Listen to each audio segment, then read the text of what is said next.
Queen Salith Varaneth stood alone on the obsidian balcony of her crumbling palace and watched her world burn beneath a sky choked with smoke and ash.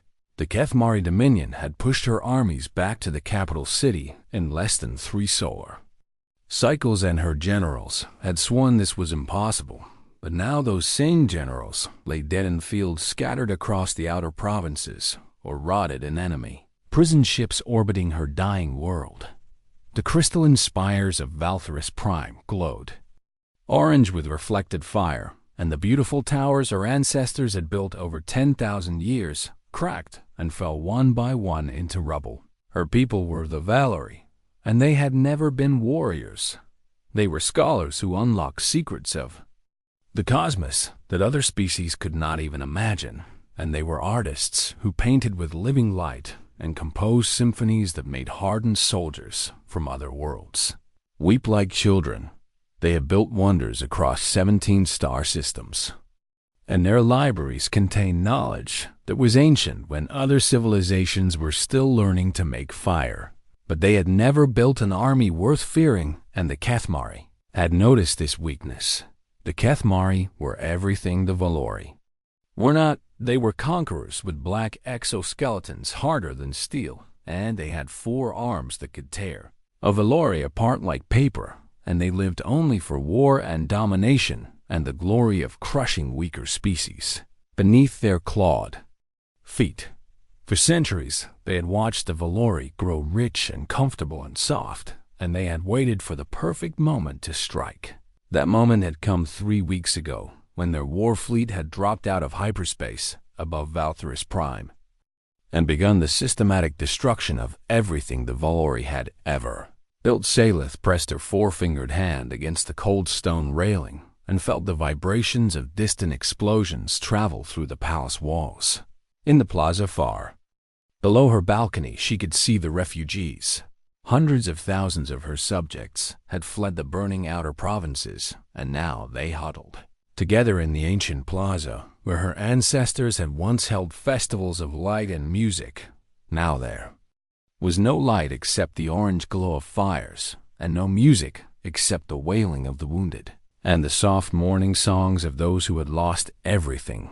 Among those refugees she knew were a small group of humans.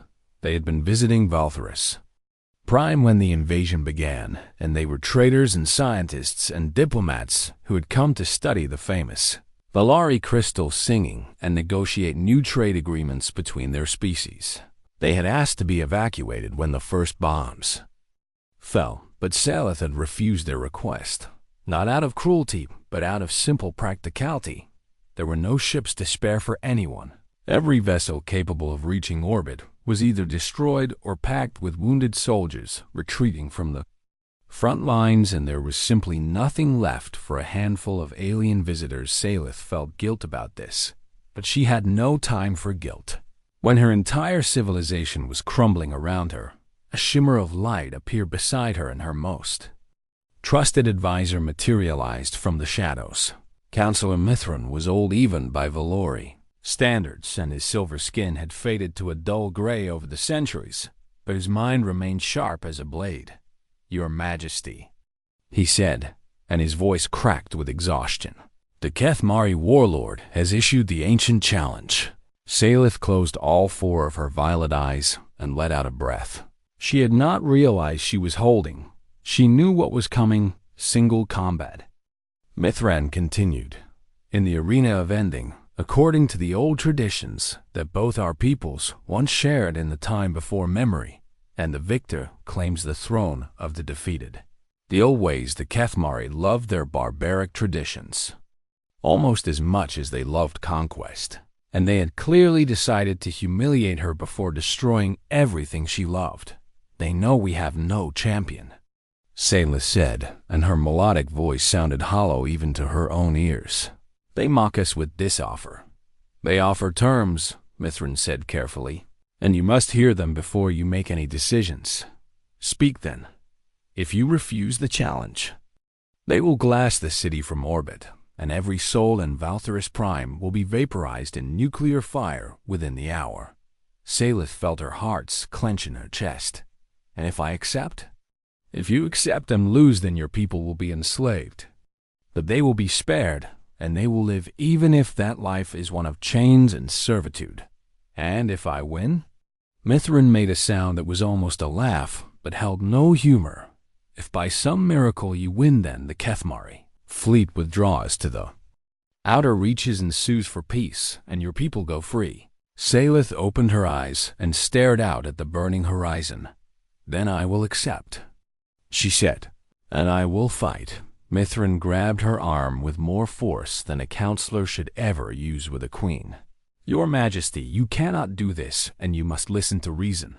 Release me, Mithrin. Their champion is Kethvarn the Unbroken, and he has killed 47 opponents in ritual combat, and he is trained in the killing arts since he could walk, and he stands 9 feet tall with an exoskeleton that can deflect plasma fire." Mithrin's eyes were wet with tears that Valori rarely showed. "You would not survive 10 seconds against such a monster, and your death would accomplish nothing except giving them the satisfaction of killing you slowly for their entertainment." Salith gently removed his hand from her arm and held it for a moment. "My old friend," she said softly, "if I refuse, then everyone dies. And if I fight, then at least my people have a chance at survival, even if that survival means slavery." She released his hand and turned back to the burning city. "And perhaps the universe will grant us a miracle." "There are no miracles." Mithrin whispered. "No," Salith agreed. "There probably are not." She straightened her spine and lifted her chin in the way her mother had taught her when she was just a child learning what it meant to be a queen. "Inform the Kethmari that I accept their challenge, and I will face their champion at dawn." Mithrin bowed his head in defeat. "As you command, Your Majesty." He vanished in a shimmer of light, and Salith was alone again on the balcony, watching her world die.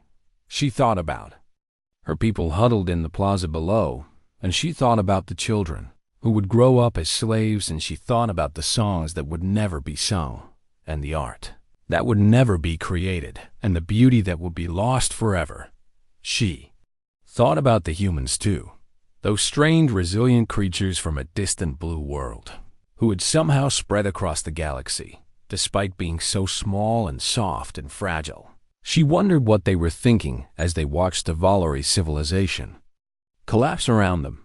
She wondered if they would survive what was coming, and somewhere deep in her heart, she wondered if perhaps, just perhaps, one of them might have the answer she was looking for.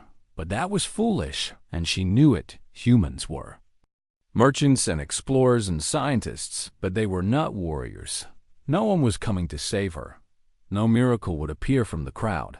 She would face Kethvarn alone at dawn, and she would die, and her people would become slaves, and the universe would continue on as if the Valori had never existed, unless something changed, unless someone rose from the ashes, unless hope came from a place no one expected. The announcement echoed through the refugee camp like a death sentence carried on the wind. Drones flew over the huddled masses and broadcast the news in the melodic Valori language, and then repeated it in the trade tongue that all species understood. The queen would face the enemy champion at dawn in single combat. The queen who had never held a weapon in her life would fight a monster who had killed 47 opponents in ritual combat. The queen was going to die all across the refugee camp. The Valori began to weep there. Mourning songs rose into the smoke-filled air, and the sound was so beautiful and so heartbreaking that even the hardened Kethmari soldiers patrolling the perimeter paused to listening. The Valori language there was no word for surrender, because they had never imagined they would need one. Now they were learning what it meant to lose everything in a shattered courtyard near the edge of the camp. 5 humans sat around a makeshift fire built from broken furniture. They had scavenged from a bombed-out museum. The flames cast dancing shadows on their tired faces, and none of them had slept in days. Dr. Elena Vasquez was an exobiologist who had come to Valtherus Prime to study the famous crystal singing that the Valori used to shape matter with pure sound. She had dreamed of writing papers that would change her field forever, but now she wondered if she would ever see Earth again. So that is it then, she said, and her voice was flat with exhaustion. They are going to kill the queen and enslave everyone, and we will spend the rest of our lives in some Kethmari mining colony breaking rocks until we die. James Park was a trade negotiator who had been sent to establish new commercial agreements between Earth and the Valori Confederation. He had been so proud when he received this assignment because it was supposed to be the highlight of his career. Now, it might be the end of it. Assuming they do not just execute us for being inconvenient. James muttered. Humans are not exactly valuable as slave labor compared to other species, and the Kethmari might decide we are more trouble than we are worth. Sarah Chun was a linguist who had spent 3 years learning the Valori language, so she could translate their ancient texts. She said nothing because she was too tired to speak and too frightened to think David Okonkwo was an engineer who had come to study Valori energy systems, which were centuries ahead of anything humans had developed. He stared into the fire and wondered what his family back on Earth would do when they learned he was never coming home. And then there was Marcus Cole. He sat apart from the others on a broken piece of marble that might once have been part of a beautiful statue. He was turning something over in his hands again and again, and his gray eyes stared into the flames without truly seeing them. Marcus was not a large man. He was average height with a lean build and brown hair that was starting to show gray at the temples. He had the kind of face that disappeared in crowds and the kind of presence that made people forget he was there. Had barely spoken since the invasion began 3 weeks ago.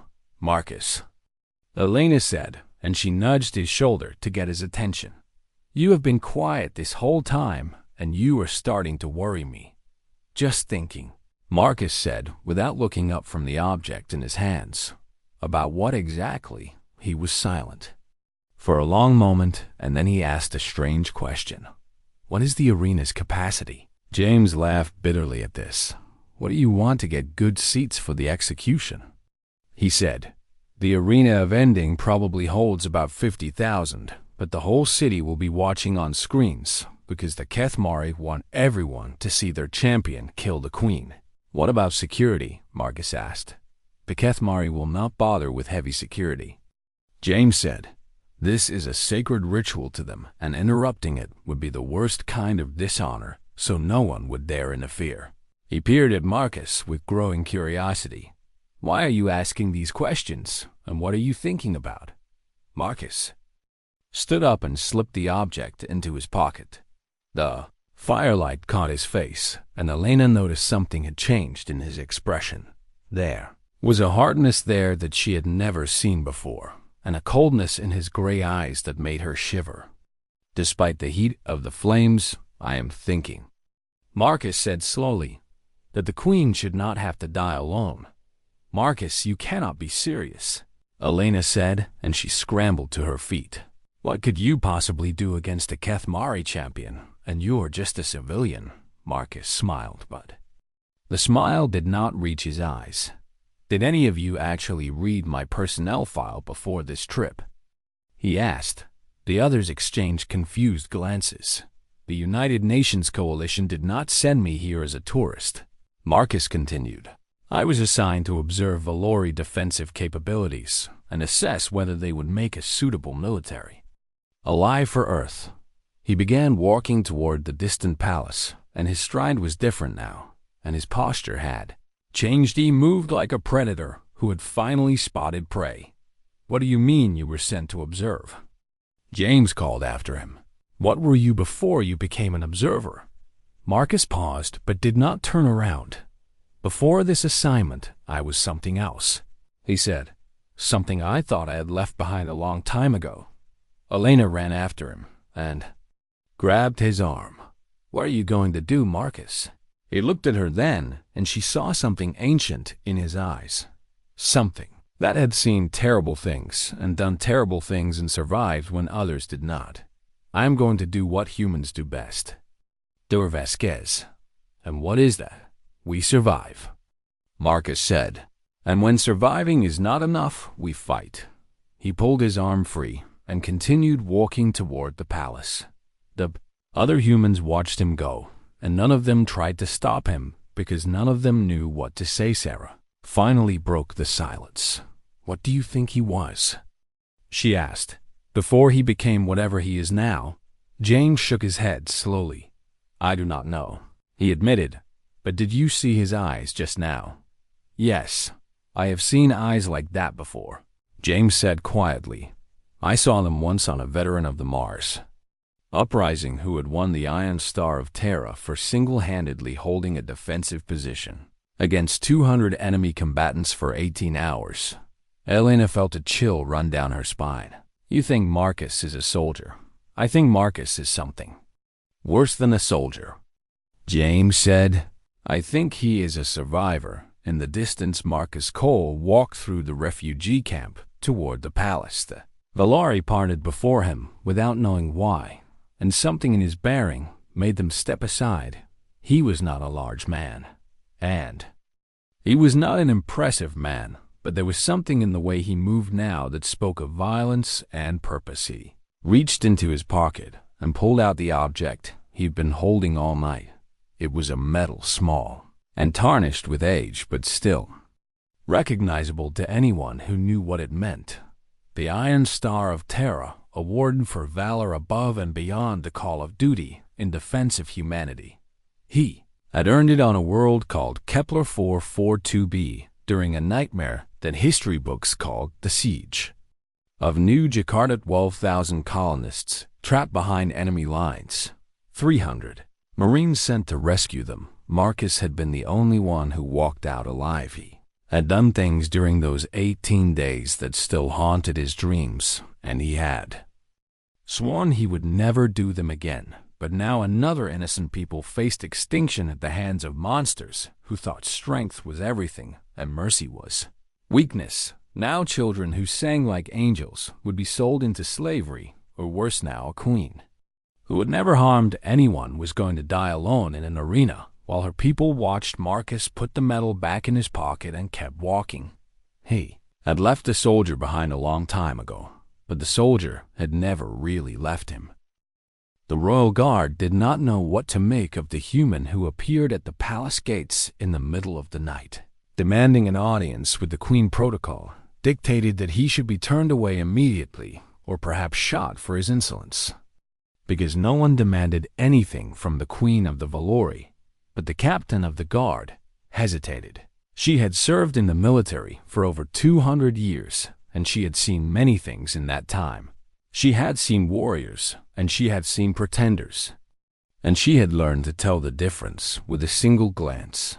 The creature standing before her was small by Valori standards, and his soft pink skin looked like it would tear at the slightest touch, and he carried no visible weapons. But there was something in his eyes that made her pause. She had seen eyes like that before. They belonged to soldiers who had walked through hell and come out the other side changed forever. They belonged to killers. "Let him through," she said, and her subordinates stared at her in shock. "Captain, are you certain?" One of them asked. "He's just a human." "I am certain," she said. "Take him to the queen." Queen Salith Raneth received the human in her private chambers. She had already dressed in the ceremonial armor that tradition demanded she wear for the ritual combat, and the armor hung loose on her willowy frame because it had been designed for warriors, and she was not a warrior. She looked like a child playing dress up in her mother's clothes. The human entered and stopped at a respectful distance, and for a long moment neither of them spoke. Salith studied him with all four of her violet eyes. He was unremarkable in almost every way, and she could not understand why her guard captain had allowed him to pass. "You are the human called Marcus Cole," she said, and her voice was melodic even though exhaustion weighed heavily upon her. "Yes, your majesty. My intelligence services had a file on you," she continued. "The coalition of Earth nations sent you here to assess whether my people were worth defending." "That is correct. And what was your assessment?" Marcus met her gaze without flinching, and there was no fear in his gray eyes. "Your military is a joke," he said bluntly. Your strategy is non-existent, and your generals made mistakes that a first-year cadet would be ashamed of. Salith felt a flash of anger, but she suppressed it. You have the defensive instincts of a flock of prey animals. Marcus continued. And you have spent so long being safe that you have forgotten what danger even looks like. You came here to insult me in my final hours. Salith asked, and her voice was cold. Now, no, your majesty, I came here to save you. He paused, and something in his expression softened slightly. Your people create beauty that makes the universe worth living in. He said, I have heard your children sing, and the sound made me weep like I have not wept since I was a boy. I have watched your artists paint with light, and I have eaten meals with families who had nothing left but still shared everything with a stranger. So yes, your majesty, your people are worth defending, and I intend to defend them. Salith did not know what to say to this. How? She finally managed. How can one human defend an entire civilization? By invoking the right of substitution. Salith felt her heart stop beating for a moment. You know our laws. I studied them during my time here. Marcus said, ancient. Tradition permits a champion to fight in the monarch's place if they swear a blood oath to the throne, and the Kethmari honor the old ways, so they would have to accept me as your champion. You would die, Salith said. Probably. Kethvaran is 9 feet tall and has 4 arms and an exoskeleton that can deflect plasma fire, and he has trained in ritual combat since he could walk. She gestured at him with one slender hand. You are small and soft and fragile, and you have none of the advantages that he possesses. That is true. Then, what could you possibly offer that would give you any chance of victory? Marcus reached into his pocket and pulled out a small tarnished medal.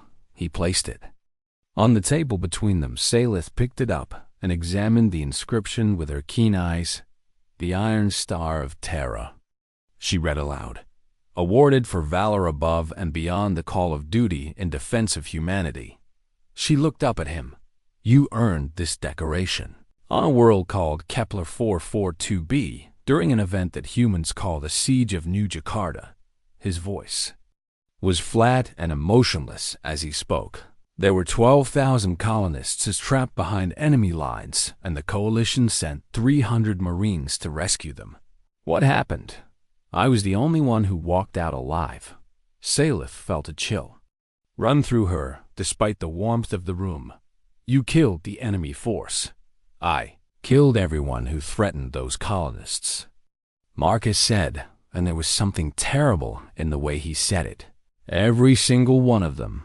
How many? I stopped counting after the first 100. Salith set the medal down on the table and stared at the human standing before her. He was still small and still soft and still fragile, but she saw him differently. Now, the Kethmari think humans are merchants and explorers. Marcus said, they think you are a soft species from a gentle world who stumbled into space by accident. They do not know what we truly are.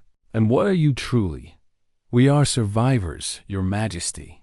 He held out his hand for the medal. We evolved on a world that tried to kill us every single day, and everything there was dangerous, from the weather to the predators to the diseases to even the plants. We should have gone extinct 1,000 times over, but we did not. We adapted and we endured. And we won. Salith handed him the medal and watched as he slipped it back into his pocket. And you would love my people enough to die for them? She asked. Strangers and aliens who you have known for only a few months. I have seen enough of your people to know they deserve to live, Marcus said. And I have seen enough of the Kethmari to know they deserve to be stopped. His jaw tightened, and his gray eyes grew hard. The Kethmari want to turn your songs into screams, and your art into ashes, and your children into slaves. So yes, your majesty, I love your people enough to die for them, for the first time since the invasion began. Queen Salith Varenith felt something other than despair. She felt hope. It was a small and fragile thing, like a candle flame in a hurricane, but it was there. If you do this, She said carefully, "You will be bound to my throne by blood and oath, and if you survive, you will be Valori in the eyes of the law. I understand. You will never be able to return to your old life. My old life ended a long time ago. Your Majesty." Salith studied him for a long moment, and then she made her decision. Then Neo Marcus Cole of Earth. Marcus knelt before her and bowed his head. Salith drew a small ceremonial blade from her belt and made a shallow cut across her palm.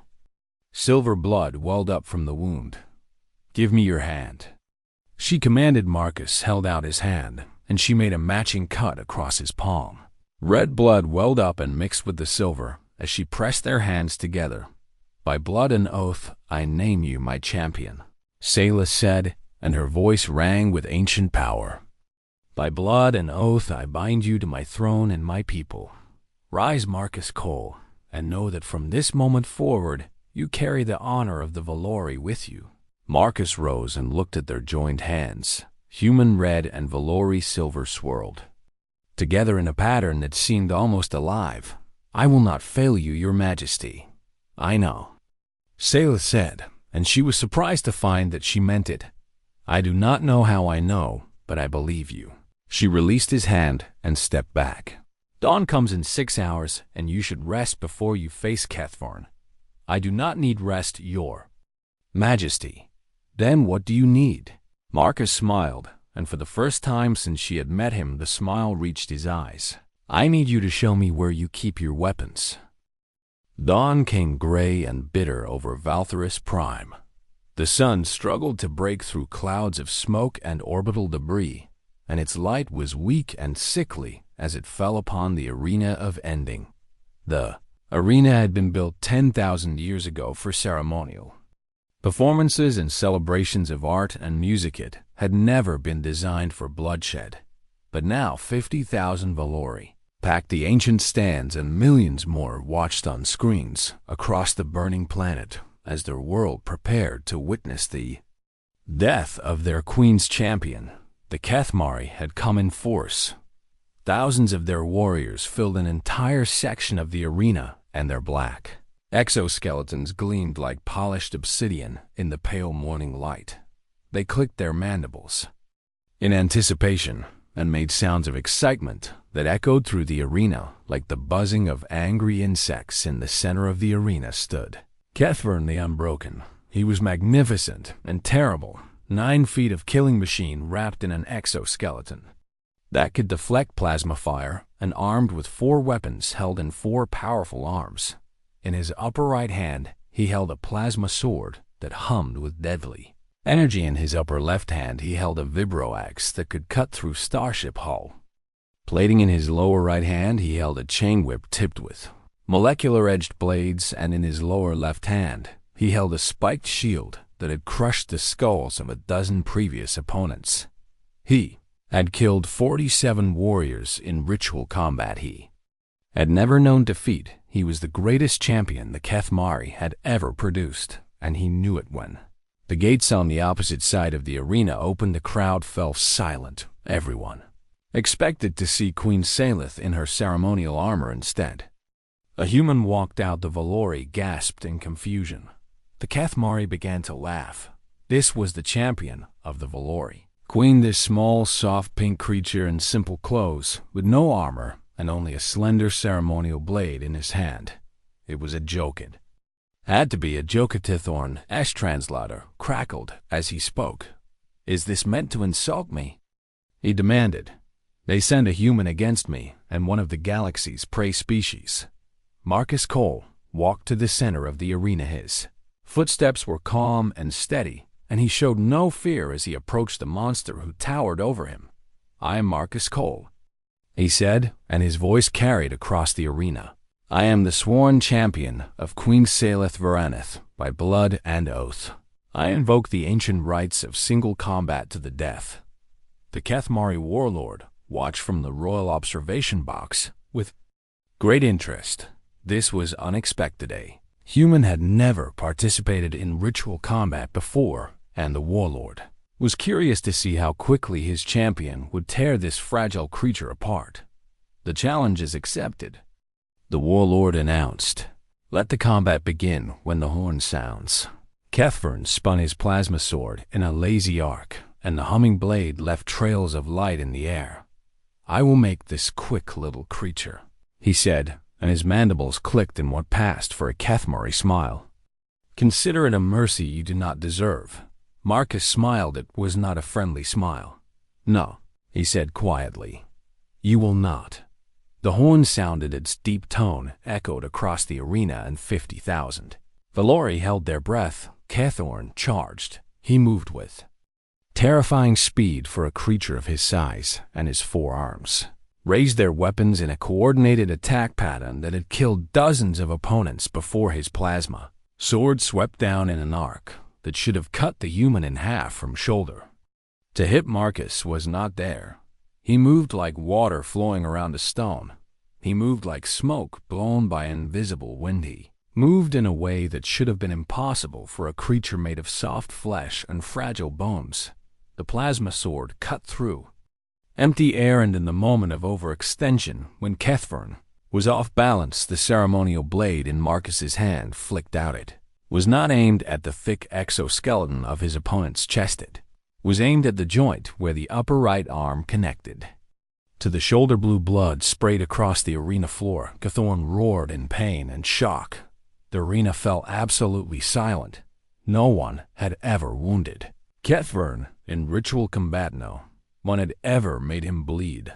The Kethmari champion swung again with his vibro axe, and this time he put all of his rage and power behind the blow. Marcus ducked under the strike, and his blade found the joint behind Kethorn's left knee.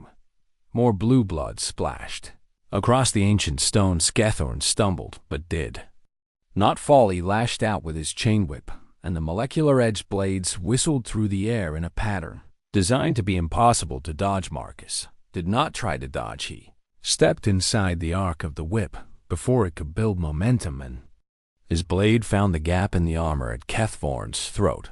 Not deep enough to kill, just deep enough to bleed, just deep enough to terrify. What are you? Kethvern snarled, and for the first time in his life, there was fear in his voice. I am human, Marcus said, and he began to circle his wounded opponent. We evolved on a death world where everything tried to kill us every single day.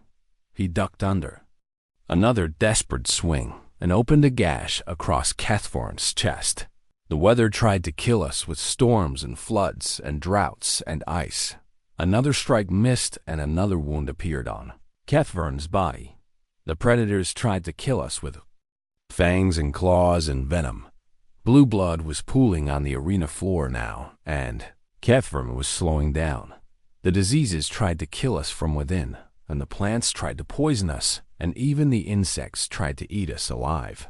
3 of Kethvern's 4 arms hung useless at his sides. Now the tendons had been severed with surgical precision.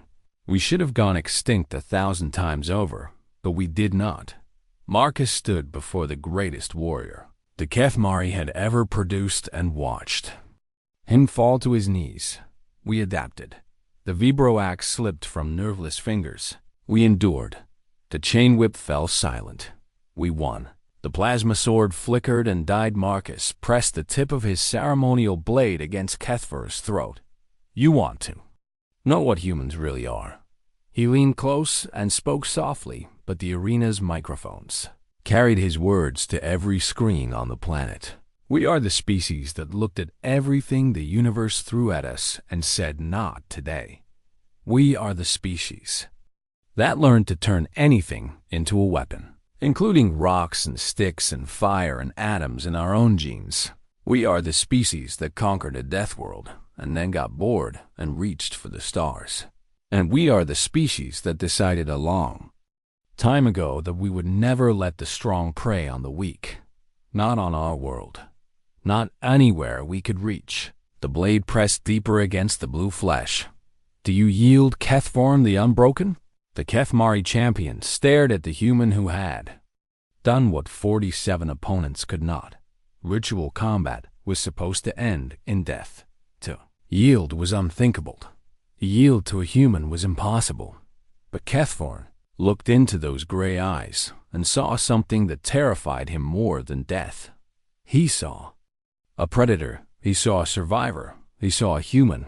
"I yield," he whispered, and the words echoed across a silent arena, a silent city, a silent world. Marcus stepped back and turned to face the Kethmari spectators. "Then go," he said, and his voice rang with command. "Go back to your ships and tell your people what you saw here today. Tell them that the Valori are under humanity's protection now. Tell them that if they ever return to threaten this world again." He smiled, and it was the smile of something that had crawled out of hell and learned to like the taste of fire. "We will not be so merciful." In the stands, the Valori began to weep, but these were not tears of grief. They were tears of joy, and then the singing began. 3 months had passed since the battle in the arena of ending.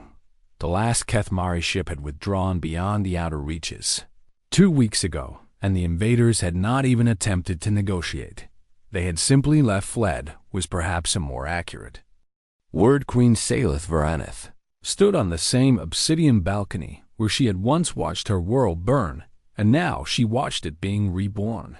The fires were out, the smoke had cleared, the sky was blue again for the first time in months, and sun shone bright and warm upon the ancient city of Valtaris Prime. Below her in the plaza, reconstruction drones filled the air like swarms of silver insects, and the sounds of building had replaced the sounds of destruction. But that was not what caught her attention. What caught her attention was the sight of Valori and humans working side by side in the rubble. They were clearing debris together and sharing tools and laughing at jokes that had to be translated between their languages. And they were singing. That was what Marcus had told her he would never forget after the battle in the arena, after the Kethmari champion had yielded, after the warlord had ordered his forces to withdraw. The Valori had done something that no human had ever witnessed before. They had sung for him, not mourning songs as they had sung during the invasion. These were songs of gratitude and wonder and joy, songs that had been composed on the spot, with melodies that shifted and harmonized in ways that human music theory could not explain. And for the first time in the history of two species, those songs had included human words and human melodies woven through the alien harmonies. Marcus had wept. He had stood in the center of the arena with blue blood on his hands and tears streaming down his face while 50,000 Valori sang his name. She had never seen anything so beautiful in all her centuries of life. "You have become something of a legend," Sayla said now, and she did not turn from the view of the plaza below. Marcus stood beside her on the balcony. He still wore simple clothes, and he still had that unremarkable face that could disappear in any crowd. But everyone on Valtaris Prime knew his name now, the human who knelt for no one. Salith continued, "The champion of Valtaris and the blade who broke the unbroken. My people write songs about you, Marcus Cole." "They should not," Marcus said, and there was genuine discomfort in his voice. "I was just doing what needed to be done." "Yes," Salith agreed, "and that seems to be a human trait. You see what must be done, and you do it regardless of the cost to yourselves." She finally turned to look at him. "The Coalition of Earth Nations has sent a formal offer of alliance through their diplomatic channels, mutual defense agreements and trade partnerships and cultural exchange programs. Your ambassador tells me that the offer came at your recommendation. Your people are worth defending." Marcus said simply, "I told you that the night we first met." "And the Kethmari Dominion?" Salith asked. "They are still out there beyond the outer reaches, and they will not forget this humiliation." "No," Marcus agreed. "They will not forget. They will rebuild their forces and find new champions. And one day, they will return seeking revenge. Then what happens when that day comes?"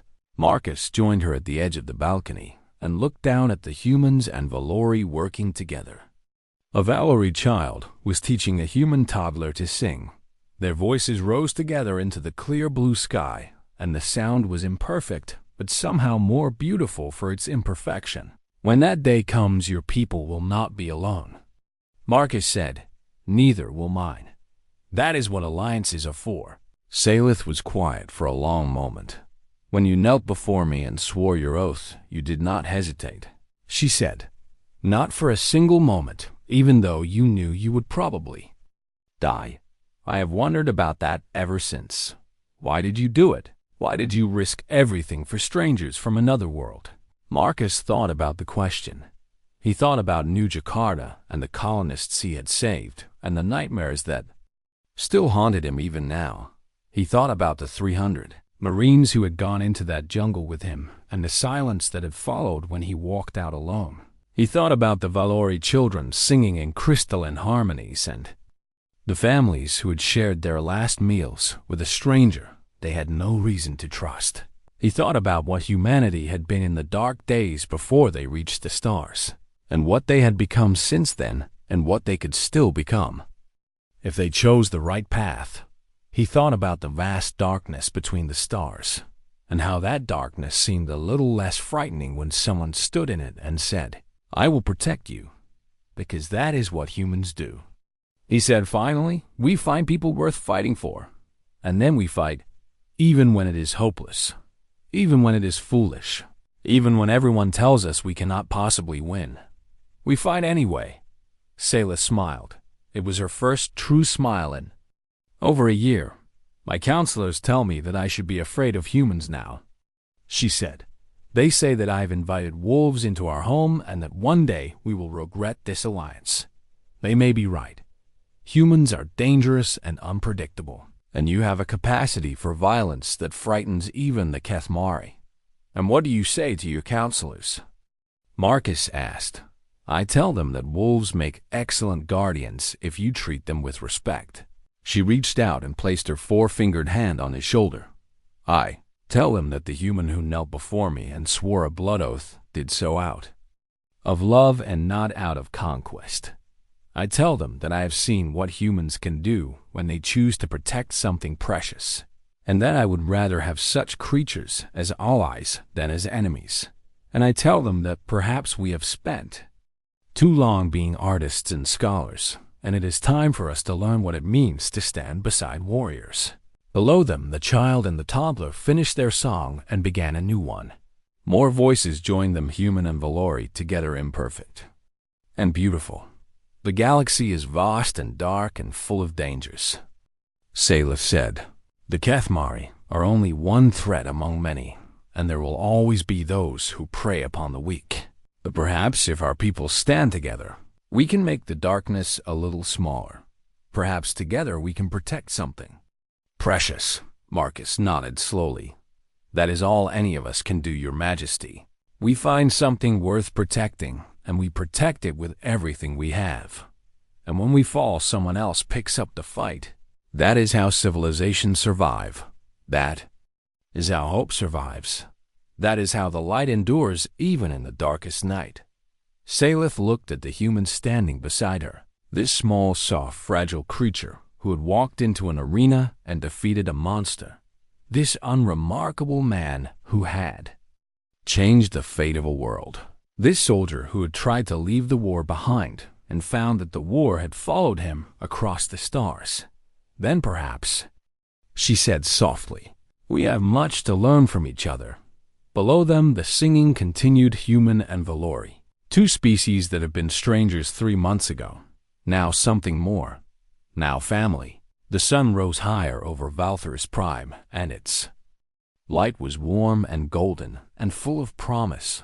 The war was over, the rebuilding had begun, and somewhere in the vast darkness between the stars, the Kethmari Dominion looked toward the Valori homeworld and saw something that had not been there before: a warning, a promise, a declaration that these people were no longer alone.